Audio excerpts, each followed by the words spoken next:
Je pars dans le Grand Nord, encore une fois. Mais cette fois-ci, pas avec le Land Cruiser, avec la Mercedes.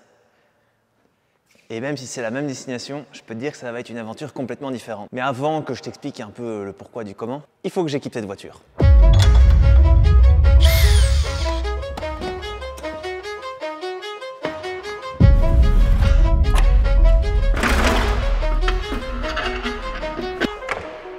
Bon, la galerie de toit est installée. Alors c'est pas la galerie de toit la plus optimisée que j'ai jamais fait, mais c'est pas le but non plus. Planche de d'ensablage, roue de secours. Et j'ai vraiment pas envie en fait d'avoir plein de poids sur le toit. Mon snow qui a bien souffert à l'arrière. C'est pas une fine planche comme ça qui va me déranger. J'installe la barlette qui va m'aider à conduire en sécurité là-bas, vu que le soleil, il ne pointera pas très longtemps le bout de son nez. Léger, simple, efficace. Le seul petit défaut, c'est que je ne peux pas mettre de pare-vent. Normalement, ici, on peut mettre un pare-vent pour éviter que la galerie fasse trop de bruit. Mais j'ai pas la place parce qu'il y a la table qui est mise en dessous et j'ai besoin d'une latte. Sauf que la galerie de toit est trop petite. C'est pas grave, ça fera un peu plus de bruit sur l'autoroute, mais pas dérangeant. La LED, ça tue. Je l'adore. C'est parfait. C'est tout ce que je voulais. Je n'ai plus qu'à charger la voiture de toutes mes affaires. Et pour la première fois, je pars léger, très léger, voire même peut-être trop. Est-ce que je vais dormir dans la voiture? Je sais pas, mais je prends quand même des affaires au cas où. Je suis enfin prêt et je pense que cette aventure va être différente.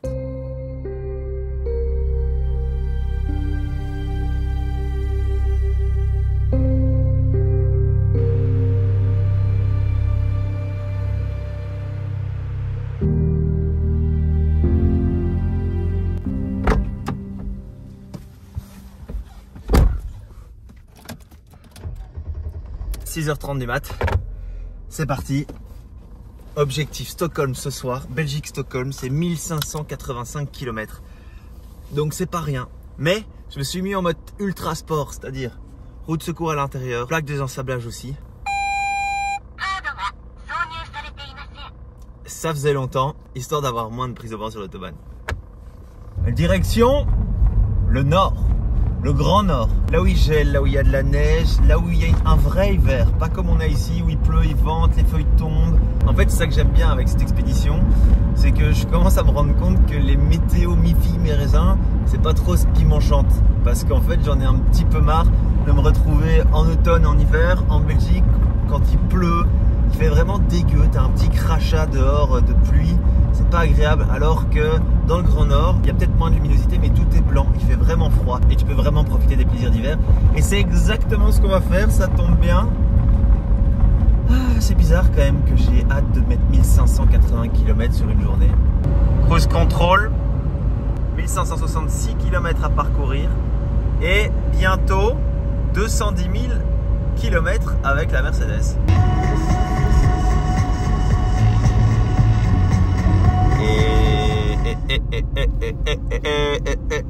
Bienvenue in Deutschland. Voilà sans doute mon signe préféré de tout l'univers. Bienvenue dans une zone sans limite. 170, 180 GPS, qui est pas mal. Là on arrive à la limite des pneus. Bon c'est bon, je me stabilise à 150, c'est bien plus agréable pour la voiture aussi. Ça permet de l'aménager un petit peu et de pas trop consommer. Alors pourquoi est-ce que j'éprouve autant de plaisir de rouler avec cette voiture sur l'autobahn? La réponse est simple, cette voiture elle a été faite pour ça. C'est comme rouler avec le Land Cruiser sur des pistes. Tu sais que le Land Cruiser il est fait pour rouler sur des pistes. Il est fait pour être en Afrique, pour vraiment faire du terrain ultra difficile. Et ben, cette voiture elle est faite pour faire de l'autobahn. Elle a été créée en Allemagne. Elle a été designée pour les autobahns allemands. Et imagine, en 1990, tu as une voiture 7 places, 4 roues motrices, qui peut rouler facilement à 160, cruise control, peinard dans le plus grand des conforts avec des petits appuis-tête qui se lèvent et qui s'abaissent automatiquement, les sièges électriques, la suspension hydraulique. Cette voiture, c'est un salon roulant et en fait, on est parti il n'y a pas longtemps en Suède en Land Cruiser, c'était trop cool, mais c'est comme vouloir tuer un moustique avec un bazooka, comme on dit. Les pistes en Suède, tu peux les faire en Renault Clio 4. Et là, moi, je sais que principalement, j'ai envie de profiter des routes. Et de toute façon, dans le nord, quand il fait froid, eh ben, les pistes off-road, elles ne sont pas déblayées. Donc, tu n'as pas le choix. Tu roules sur de la neige, tu roules sur du verglas. J'ai 4 roues motrices, des pneus pas si ouf, mais des pneus neige. Et surtout, il y a beaucoup de kilomètres à parcourir sur des routes assez plates, sur des autoroutes. Et donc c'est pour ça que j'ai pris cette voiture. C'est un bonheur. Et c'est ça que j'adore le plus dans les voyages, c'est d'utiliser les véhicules de la manière dont ils ont été pensés. Faire de l'autoroute avec un Land Cruiser, c'est pas cool, mais faire de l'autoroute avec une bonne Mercedes et faire des routes bien verglacées en Suède, Norvège, Finlande, ça va être du régal. L'autobahn, c'est fini. Dernier plein avant de passer la frontière. Avant de prendre le ferry, pardon, et de passer la frontière. Ah ben voilà, 1,80 € la 95. Ce matin, j'ai mis de la 102. C'était 2,56 € le litre. 150 € le plein pour faire 400 km, ça fait cher. Et là, on n'a pas tellement consommé. 450 km pour 60 litres. Ma pause, ce sera dans le ferry. Parce que depuis ce matin, à part 2 arrêts pipi et 2 pleins, on n'a pas fait grand chose. De retour sur la route. Oh! On a passé les 210 000 km. 210 059 km. Ah, j'en ai fait des kilomètres avec cette voiture et sincèrement, de tous les kilomètres que j'ai fait, c'est du bonheur. En fait, surtout de pouvoir mixer entre le Land Cruiser et la Mercedes. T'adores le côté vraiment aventure du Land Cruiser, mais t'adores le côté confort aussi de cette Mercedes. Vitesse, confort, musique, tranquille, cruise control. Là, tu vois, j'ai conduit. Et quelle heure? Eh ben, ça fait déjà 8 heures que je conduis. J'ai la même fatigue que si j'en avais conduit 4 ou 5 en Land Cruiser, quoi, grand max. Et voilà. Puttgarden. 108 € plus tard. Merci. J'ai mon ticket. Go to lane 7. Merci, chef. Wouh! C'est comme un péage. Et puis ici, bah, t'attends, t'es cool. On suit les indications des messieurs. Apparemment, pour nous, il faut aller en haut. Ah, bah c'est la deuxième fois de cette année que je prends ce ferry quand même. Hein. J'étais en Suède cet été.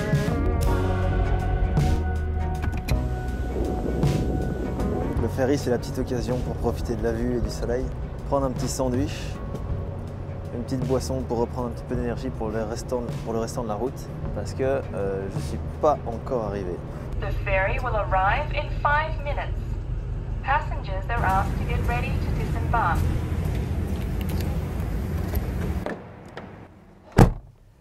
C'est bien parce que ça fait un petit repos pour le pilote et un petit repos pour la voiture. Ça va de soi, hein. 7 heures de route, 1 heure de ferry, 1 heure d'attente, plus 30 minutes, 7 heures de route. 15h30 comme prévu. Et c'est reparti! J'avoue que j'ai pas trop envie de ralentir pour l'instant parce que j'ai envie de profiter d'un maximum de la lumière du soleil, j'ai envie de couvrir un maximum de distance pour sur la fin un petit peu plus ralentir quand il fera noir. Comme ça je peux rouler plus tranquille. J'ai gagné presque 2 heures sur le temps de Waze, arrêt ferry compris. Donc c'est franchement pas mal, une belle perf et ça va me permettre de pouvoir potentiellement profiter de ma soirée. Allez, zou, bientôt on passe en Suède. Après le ferry, ce qui est chouette, c'est qu'il y a quand même 2 petits ponts à traverser qui sont splendides pour arriver en Suède. Je me suis fait arrêter à la douane comme d'habitude, questionné pendant 2-3 minutes, mais tout est bon pour continuer la route. Les degrés tombent aussi vite que la luminosité diminue, et c'est maintenant que ça va devenir un petit peu plus difficile, enchaîner les kilomètres alors qu'il fait complètement noir. Nous avons atteint des températures négatives. Wouhou!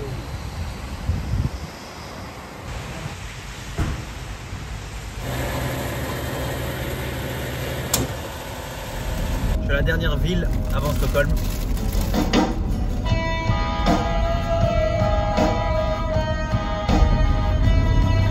Alors là, on se rend pas vraiment compte des conditions, mais tu vois, il y a une bonne pape qui vient d'arriver sur la route. Du coup, tu vois plus les lignes, tu vois plus rien.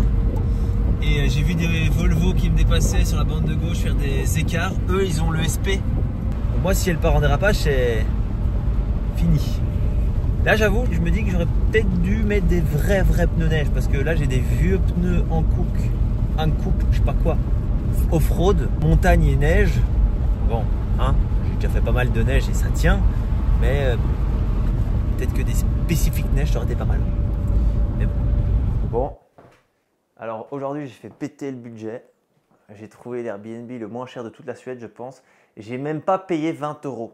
Je pense que j'ai payé 19,76 €, un truc du style, pour un petit chalet chauffé, un lit, une douche dans le garage, mais ça c'est pas grave, Je vais trop bien ce soir. Ça fait du bien parce qu'après une journée de route comme ça où j'enchaîne 15 heures, 1500 km, j'ai fait tout pile 1500 km. T'es content d'avoir un endroit calme où dormir, pas te battre avec le froid dans la voiture, etc. Et en fait, au final, je me dis, quand je vois les températures qu'il y a dans le nord, il fait déjà moins 12 degrés. Donc je pense que dormir dans la voiture, je peux gentiment oublier. De 1, parce que j'ai pas le matériel nécessaire. Et de 2, j'aurais pu prendre une tente avec poêle à bois et tout, mais je trouve que faire ça tout seul, ça n'a pas vraiment d'intérêt. À 2, tu peux vraiment faire une ronde pour faire le poêle à bois, etc. la nuit. Et c'est cool de faire un chouette campement.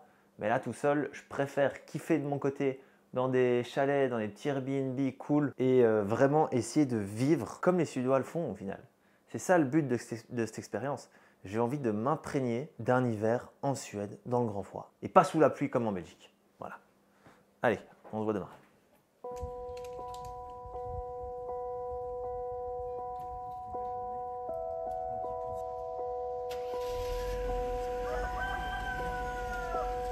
Moi qui pensais qu'aujourd'hui ça allait être une journée un petit peu plus tranquille, j'ai 1350 km à faire, 14 heures de route.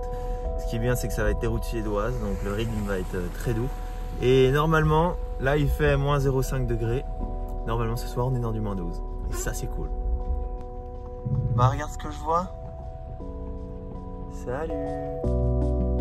Alors je t'ai pas encore expliqué pourquoi je voulais absolument aller dans le Grand Nord. La première raison, c'est parce que je me suis fait inviter par Hamilton. Et en gros, il y a un événement à Rovaniemi en Finlande et j'y suis invité. Et au lieu d'y aller en avion, je me suis dit mais pourquoi pas y aller en voiture, arriver un peu plus tôt, partir un peu plus tard et faire ma petite vie dans le Nord. Et aussi, ce que je trouve dingue en tant qu'Européen, c'est que comme tous les pays sont assez petits, on arrive vite aux frontières. Donc on a l'impression de conduire 1000 km, c'est énorme. Mais si tu regardes aux États-Unis, en Afrique australe, en Australie, dans les grands pays avec des grands paysages, rouler, je sais pas, 1h30, 2h, 3h pour aller au supermarché, c'est normal. Rouler 6-7 heures pour aller dans une ville parce que ta famille habite là-bas, c'est normal. Nous en Belgique, allez, je sais pas, tu roules 2h30, tu as traversé tout le pays. Je trouve que c'est chouette de voir l'Europe comme vraiment l'Europe. C'est-à-dire qu'on a une liberté de circulation. J'aime bien me dire en fait 2 jours de route, c'est quoi dans une vie, c'est quoi dans une semaine même. Et si on regarde notre temps passé sur le téléphone, bah, je pense que tu peux très vite additionner ton temps passé sur le téléphone et tu gardes tout ce temps-là pour un voyage et je pense que tu pourras faire pas mal de kilomètres. Je vais pas te mentir, il est 14h18 et le soleil est déjà en train de se coucher. Au plus j'avance, là il fait moins 4 degrés et demi, au plus je me dis mais je suis pas prêt. Je suis pas prêt en fait de ce qui va m'arriver. Est-ce que j'ai l'air fatigué? Ouais, il me reste 631 km. Je suis à la moitié, je viens de passer la moitié de la journée. C'est long quand même hein, et j'ai hâte d'arriver.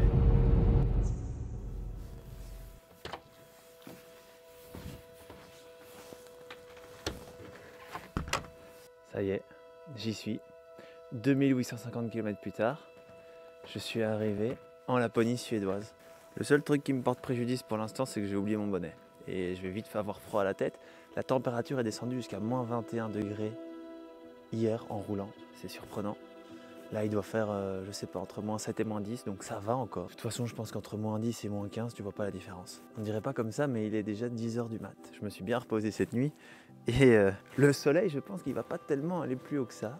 Mais c'est canon, ça fait des très belles lumières. Et en fait, ce qui va être génial, c'est que quand tu es en véhicule aménagé et qu'il fait froid, bah, tu es très vite tenté de souvent bouger. Donc là, je suis très content d'avoir cet endroit ici pendant 4 jours pour pouvoir aller me balader, faire du patin à glace si je peux, du snowboard et juste avoir une vie normale. Parce que j'ai vraiment envie de savoir ce que ça fait de s'installer dans le Grand Nord et de vivre un hiver dans le Grand Nord. Bon, je dois l'admettre, j'ai un petit peu exagéré pour les températures. La météo iPhone dit qu'il fait que moins 5.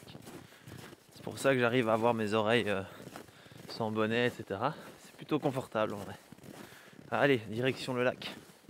Oh, j'adore. Aujourd'hui, c'est un petit peu ma journée test parce que j'ai pas mal de choses à faire. Je dois découvrir l'endroit, voir un peu ce qu'il y a à faire. Je dois aller faire des courses.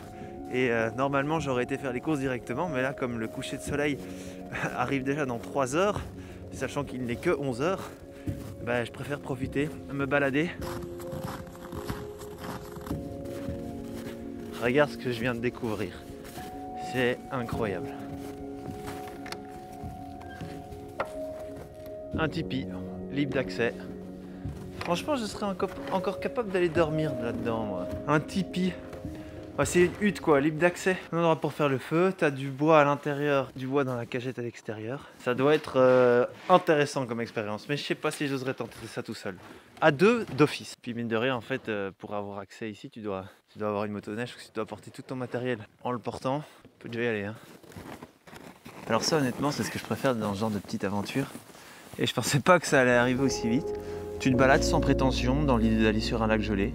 Tu trouves un petit tipi, des petits trucs cool à photographier. Ce que je m'étais rendu compte la fois dernière quand j'étais venu au Cap Nord, c'est que la Suède, la Finlande, la Norvège, c'est forcément bien différent. Il y a des paysages très différents. Mais ça reste tout blanc. Les activités en hiver, c'est du patin à glace, du chien de traîneau. Forcément, ça varie en fonction de là où tu es.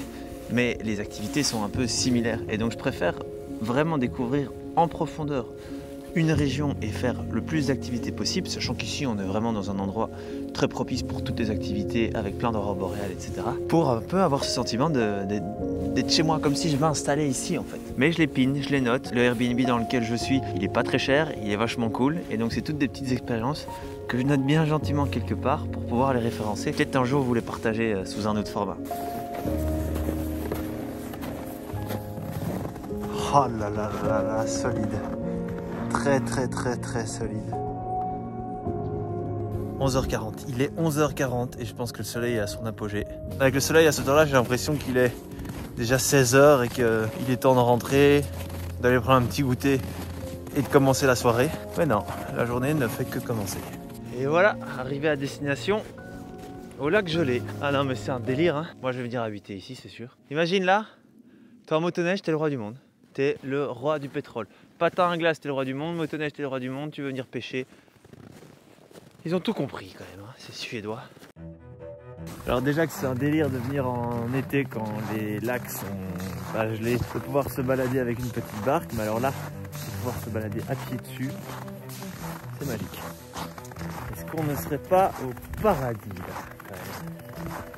Je me suis baladé tranquillement sur ce lac pendant quelques kilomètres pour ensuite revenir à mon Airbnb et continuer ma petite exploration. NordVPN, il sponsorise cette vidéo et ça fait longtemps qu'il sponsorise la chaîne et ça fait vraiment plaisir. Tu commences à connaître ce qu'ils font. NordVPN, c'est une application que tu peux installer sur ton téléphone et sur n'importe quel ordinateur qui te permet de sécuriser ton accès à Internet. En plus de ça, si tu te mets dans des pays un peu stratégiques, il faut un peu chercher, il faut un peu tester, mais il y a moyen de payer ces avions moins chers, il y a moyen de payer ces trains, ces bus, ces hôtels moins chers. Et ça, c'est vraiment cool pour quelqu'un qui a envie de voyager. C'est-à-dire que l'abonnement, il va pas coûter très cher par mois, mais si tu l'utilises un peu intelligemment, il y a moyen de le rembourser assez facilement. Ce que je trouve qui est cool avec NordVPN, c'est que si t'es pas vraiment certain de l'utilité du truc, et si tu en as besoin à un moment donné, c'est quand même remboursable sous 30 jours. Ça te permet d'essayer, de voir si ça te plaît, de voir si ça t'est vraiment utile, parce que tu peux aussi contourner le ban des mots de passe sur Netflix. Si tu voyages dans des pays où l'internet est un petit peu sous contrôle, il y a toujours moyen de se faufiler avec NordVPN, de se connecter autre part et d'avoir accès à tous les sites. Tout bêtement, quand je suis ici, tous les sites se mettent automatiquement en suédois, en couronne suédoise. J'active NordVPN, je me mets en Belgique, comme ça j'ai tout en euros, j'ai tout en français et tout va bien. C'est pas insurmontable, mais c'est un petit avantage supplémentaire. Si tu es intéressé par NordVPN, n'hésite pas à cliquer sur le lien dans la description ou utiliser le code promo GregSway. Ça te permettra d'avoir une bonne réduction et 4 mois gratuits sur un abonnement de 2 ans. Ça t'avantage toi, ça soutient la chaîne, tout le monde est content. Bref, on continue l'aventure. Bon, le soleil est déjà en train de se coucher, j'adore. Je vais en profiter de cette luminosité pour quand même un minimum ranger la voiture, remettre la roue de secours et les plaques désensablage sur le coffre, pour la simple et bonne raison que ici, avec les roues gelées, je roule pas à plus de 100 km/h et donc en dessous de 100 km/h, ça fait pas tellement de bruit. Ça va me permettre d'être plus agréable, d'avoir beaucoup plus d'espace ici à l'arrière. J'ai causé au propriétaire, le sauna est disponible, libre d'accès. Il m'a donné des conseils pour aller faire du ice skate sur les lacs. C'est trop bien, je suis au paradis. Heureusement, la Suède, elle veut bannir les diesels. Du coup, le diesel est super cher ici. Je dirais 2,30, 2,40 le litre. Et l'essence, elle est pas si chère que ça. La 95, elle est à 1,78, sachant que la 98 doit être à 1,82, 1,83, donc il n'y a pas une grosse différence. Ce qui fait vraiment du bien, parce que quand j'étais avec mon Land Cruiser, pour rouler à 110, je consomme bien 15-16 litres au 100. À 2,50 € le litre, ça faisait mal. Sachant que depuis que je suis venu, la couronne suédoise a fortement baissé par rapport à l'euro, ce qui fait que c'est encore moins cher.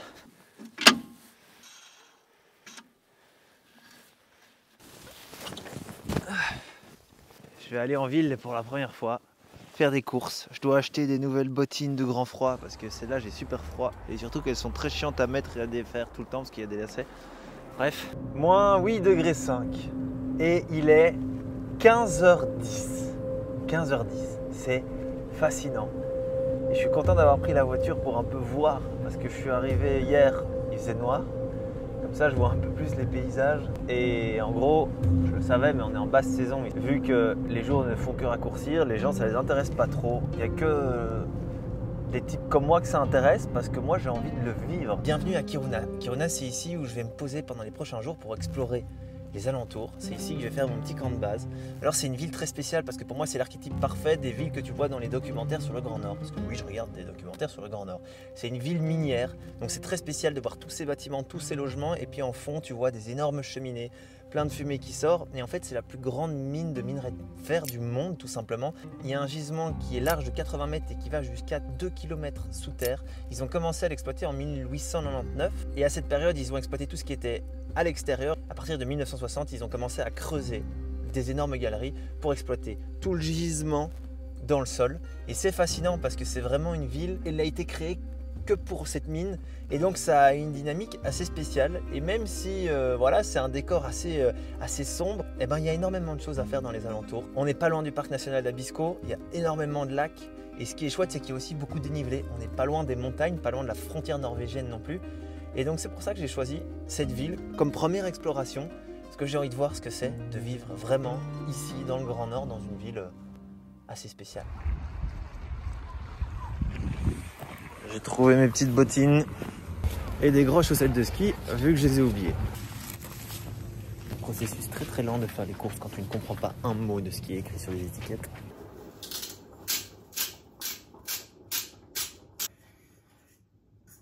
Pour la première fois depuis bien longtemps, je ne fais pas des pâtes tomates, mais des pâtes au mori séché, crème fraîche, vin blanc, échalote.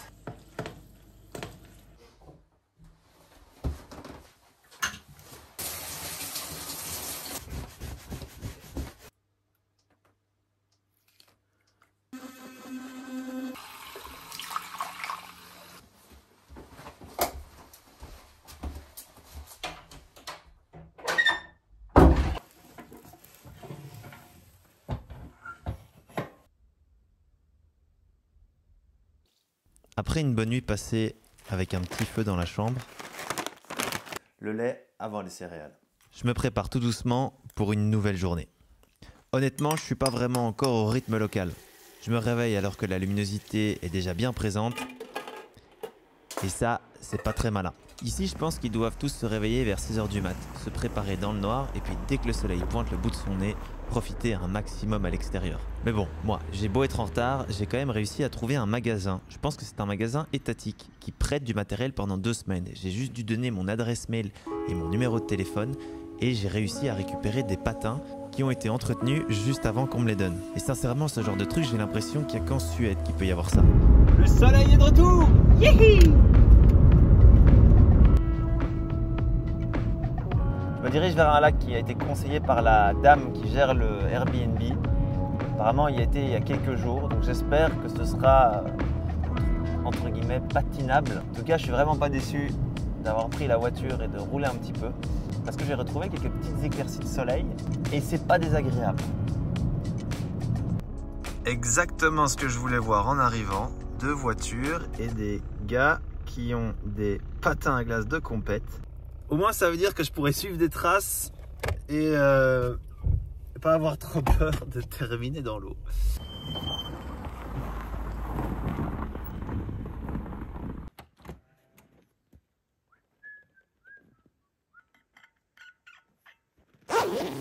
Je viens de me faire un petit pique-nique avant de partir. Je fais plus mon sac parce qu'il a cassé ce matin, donc je vais devoir partir léger. Et je sais pas si ça va être très agréable.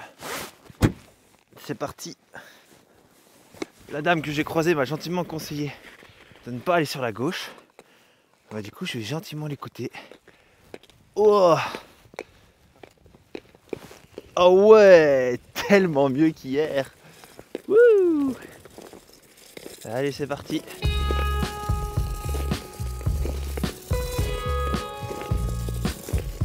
Quelle tout cette sensation. C'est fou parce qu'il n'y a pas de neige sur ce lac et je pense qu'il y a déjà plus de 30 cm de glace. Donc il n'y a pas trop de risque. Regardez ça comme c'est joli. C'est vraiment pas ce que c'est, mais c'est trop beau. Il est actuellement 1h de l'après-midi. Je suis des petites traces là que j'ai devant moi. T'as vu comment je suis tout seul? Je viens de là-bas. De là-bas. Là pour être tout seul, je peux dire que je suis tout seul.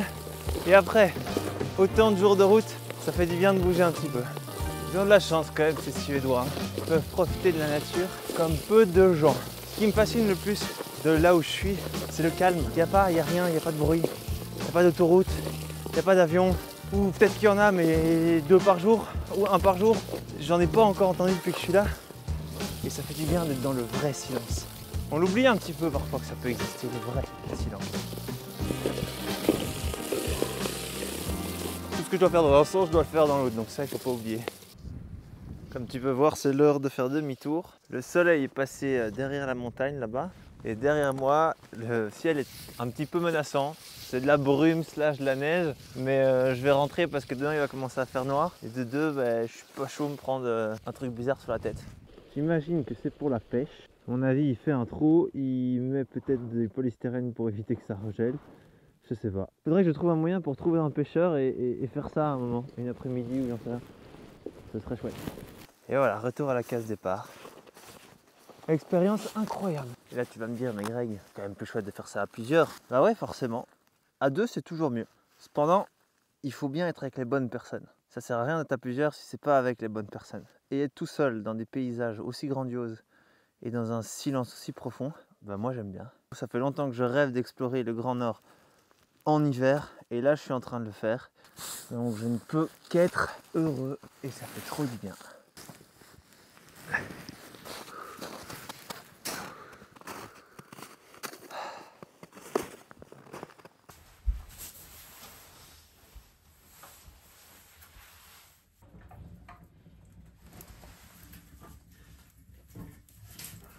On est bon, hein?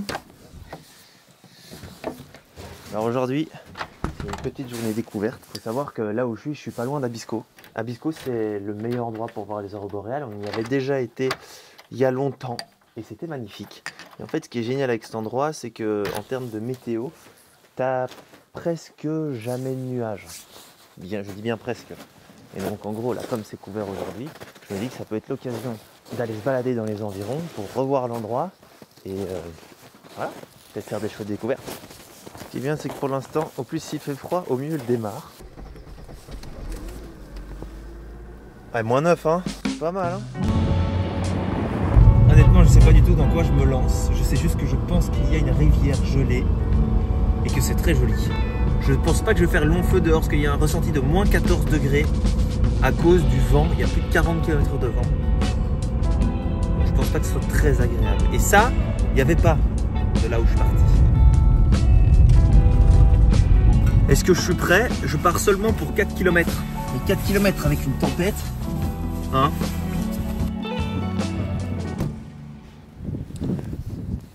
C'est marrant parce que tu peux vraiment voir que c'est le début de la saison ici. Il n'y a pas encore beaucoup de neige. Et en fait, je viens de remarquer, il y a tout un petit domaine skiable. Ah ben voilà, il y a des remontées 1, 2, 3, 4 remontées. Ça va être sympa en vrai. Et je pense que dans, à mon avis, 2 semaines, il pourrait ouvrir parce que il risque de neiger dans les prochains jours. Bon, on n'est clairement pas dans les meilleures conditions, mais il y a de la lumière, alors on en profite. C'est quand même trop beau. C'est incroyable de voir toutes les vagues sur le lac. Tu vois des petits moutons. T'as l'impression d'être dans la Méditerranée. Genre, c'est le genre de truc bien traite, je pense. Parce que tu penses que tu peux te rapprocher de la rivière et vu, tu glisses dedans.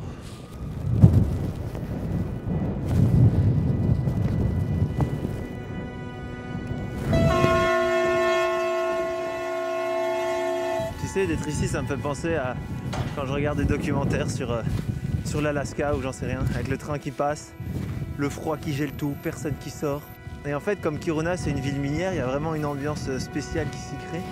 C'est qu'à part des touristes et des ouvriers, bon, forcément il y a les locaux, etc., mais c'est vraiment différent. Et maintenant, en direction du lac.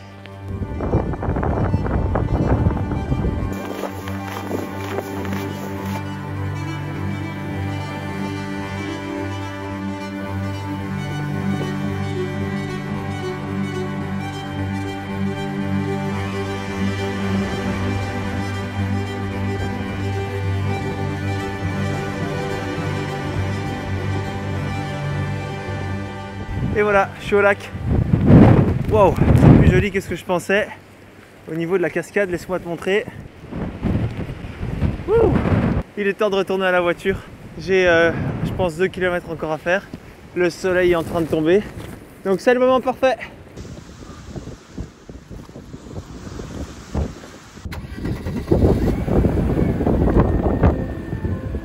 C'est marrant parce que je suis déjà venu ici. Je m'en suis souvenu que quand je suis arrivé. Et en fait, je me rends compte que le voyage en Land Cruiser, quand je suis parti au Cap Nord, c'était vraiment l'apéritif. C'est-à-dire que j'ai fait plein de choses sans vraiment me rendre compte, je pense, des villes que je découvrais, etc. Et là, le fait de revenir, je me dis, tiens, ça j'avais adoré, ça j'avais pas aimé, ça je kiffe, ça j'ai envie de refaire. Et donc ça permet de faire les choses que j'avais appréciées un peu plus en profondeur, ce qui est vraiment super intéressant.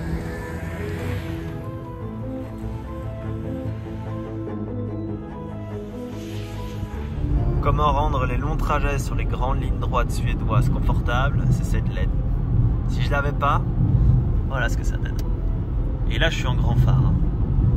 Là, je suis en petit phare. Et là, je vois vraiment plus rien. Là, je vois. Et en fait, je suis obligé de rouler en grand phare quand je mets pas la LED, quand je croise des gens et ça dérange personne. Parce qu'ils sont mal réglés. Et là, boum. T'es au cinéma, là. C'est incroyable. Alors, aujourd'hui, c'est mon dernier jour ici. Je me suis dit que j'allais profiter du tipi que j'ai découvert au début. Je vais donc aller faire un petit pique-nique là-bas, me faire un petit feu, profiter. C'est la bonne météo, il neige, il fait déjà noir, c'est parfait. Allez hop, en direction du tipi avec mon sac de course. J'ai l'air malin moi.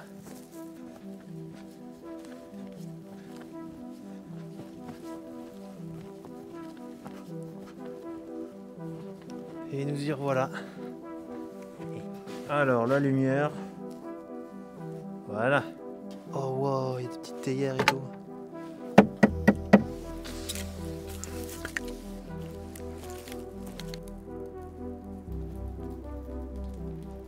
On va essayer de faire un petit sandwich bien pratique. Et j'ai acheté un accessoire aussi bien pratique.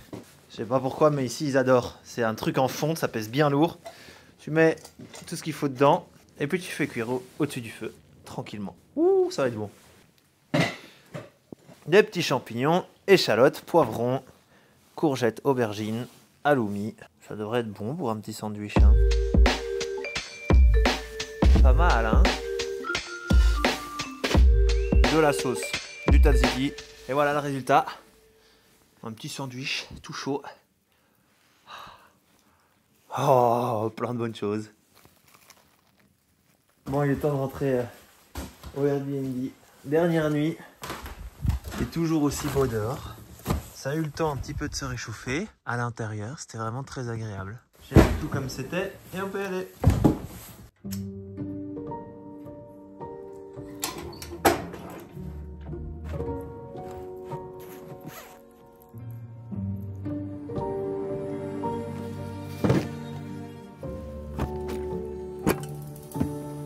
Et voilà, après quelques jours passés ici, qui furent bien agréables, il est temps pour moi de continuer ma route vers le nord. Ça s'annonce très excitant parce que dans la prochaine vidéo, il y a beaucoup de choses qui vont se passer et je serai plus tout seul. Encore un grand merci à NordVPN d'avoir sponsorisé cette vidéo et on se voit très vite sur Instagram ou sur YouTube. Ciao!